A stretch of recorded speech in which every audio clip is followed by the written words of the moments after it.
when you look at this Tennessee offense, what are the things you guys are preparing for that you have to defend to have some success on Saturday?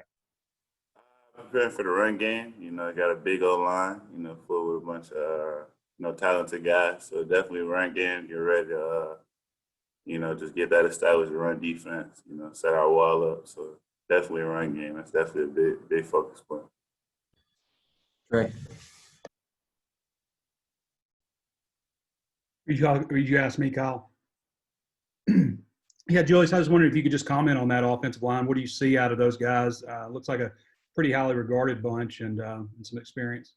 A bunch of real good guys. I mean, they loaded, man. I guess they've been doing some good recruiting lately. So, I mean, you got 5 stars across the line, 5 stars for a reason, man. They're going to be solid. They're going to come out, they're going to be technical. So, you just got to be efficient with everything you do. So, take that to the week. Nikki? Hey, Julius. Coach Pittman said that this past game was probably your best yet.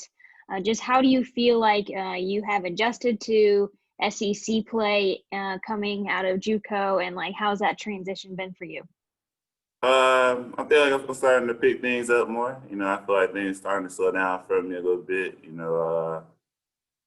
Just transferring one level to another, things could be a bit fast from the beginning, from game 1 to 5 now. But, the more you do film study and, just going through practice every day like it's game like, things start to slow down. So, that's just been for me. Everything's slowing down, just seeing everything, see what's coming, So that's really what it's been, just seeing everything. And then just, from there, just make plays, Scotty? Yeah, Julius, just kind of in the same vein as Nikki's question, did you feel like you did anything better against A&M than maybe in previous weeks? Yeah. I think I was more technically sound. I think I was in my gaps more when I needed to be. I think I've been trying to work on shedding blocks more because me and my coach been working on that because I feel like I can do it, a lot, two-way, a lot of them blocks. So just shedding and getting off of the blocks, just coming off my releases. It's just everything just being technical. I think the more I focus on just being technical and fundamentals, the better I do out there. So just keep working on being technical with everything I do, and that just lets me the rest of work itself out being technical. So fundamental. Let me know if you got more questions in the chat. Tom? Yeah, Julius, want to ask you, how's Dorian coming along? What's he looking like this week? And also, when the times you've heard Felipe talk to the team or, be in a leadership position, what have you made of his leadership role, his style that you detected? I feel like Dorian's coming along strong. Dorian's another JUCO guy. He's a fighter, so he working to get back. When he get back, he gonna be DG. So he just working to get back. He looking good this week. Moving around a lot faster, a lot quicker. So, I think he's trusting it a bit more. So he gonna keep working, get back to where he need to be. And then with Felipe, you can just see, he's a leader. You can tell he wants to be a leader. He wants to roll. He understands that the role of quarterback is to be a leader. You know what I'm saying? Whether you like it or not. The ball touching your hands every place. So you got to be a leader. He understands that. He gets that. He tries to be that. He speaks up. And you can tell him he's trying to take command. He's directing everything on offense. He definitely does his part with speaking up. Trying to be a voice. And you got to look to it. You know what I'm saying? So definitely being a leader, you look at him. You know what I'm saying? He's gonna be. It's easy to hold. He can hold you accountable because he's gonna do what he needs to do. He's gonna be where he needs to be. So when he's speaking, you got to pay attention. You know what I mean? Okay. Hey, Julius, what do you see out of Garantano, the quarterback, and how important is it for you to get to him and rattle him? I see he's a bit, composed back there. He knows what he's doing. He's been there for a little bit. So it's important to get back there, get the pressure, every week. So, I'm going to take it same way. It's important to get back there every week, man. So I don't think it's really Tennessee quarterback, but, you know what I'm saying? But it's definitely important to get back there, get him off his feet, get him out of his pocket. Nikki? So you guys play a lot with just 3 linemen down there. How much of that have you done in your career? I know that you played tight end before moving to the defensive line. So how much were you used to that? And how do you feel like maybe with your length that suits you?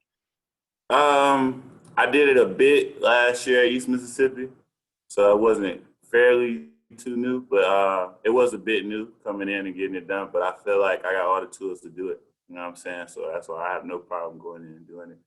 And I feel like, I mean, it's very effective. So, I mean, I love doing it, really. I mean, I feel like it's a challenge. You know, we got 3 of us. You know, usually it's 5 or, you know, they bring in some tight ends. It could be up to like 7 guys. You bring it a running back, it could be 8. But, you know, we take it upon us to say we still going to get there. You know, 3 on 7, 3 on 8, 3 on 5, either way we getting there. You know, we just want to help our guys in the back. So I just take it as a challenge, man. I mean, I feel like I got a lot of tools to do. I mean, whatever they need me to do. So, I mean, whatever they put me in, whatever position they put me in, I'm going to try to, you know, make a play out of that. So, I mean, 3 down, it doesn't really faze me much, man. I mean, honestly, it's just 3 down, 2 down, 4 down. We down, you know what I'm saying? We trying to get there. Scotty? Hey, Julius, I'm wondering if maybe early in the season you had to, you know, maybe work on patience, you know, maybe a little bit when, you know, plays weren't going your way, tackles, you know, weren't being recorded in your name. Definitely, man. Definitely. That was big for me. You know, naturally, I just want to consider myself a playmaker. You know, I try to make plays, and you know, I'm being at end. You know, the play isn't always going to come to you. You got to understand that. You just got to play your role. Sometimes just be in a gap you need to be in, or hold the back. Hold the backside down if you need to hold the backside down. So I mean, sometimes obviously, it's a lot of patience that goes into that. You know, knowing I want to make some plays, but I mean, I'm playing my role, man. It's a learning process, but yeah, it's definitely a lot of work goes into it. Last one, Trey. Julius, their running game, what do they like to do in the running game? They got a couple of shifty backs that can get outside on you too. Just, I guess, comment on those running backs and how they like to get in the ball. It's a lot of counters. We got some split zones. I mean, that counter, that backside, you like to take advantage of that backside. So we got to make sure that's closed down. They're going to look to probably try to, well, I don't want to say a whole game plan, but we know we got to edge on the backside. We got to be looking to close that down because there's definitely a little seam there. They're trying to hit on that hash. So we've been working that this week. But that's really what I've been focused on to consider that I'm on the backside. All right, that's going to wrap us up. Thanks, Julius.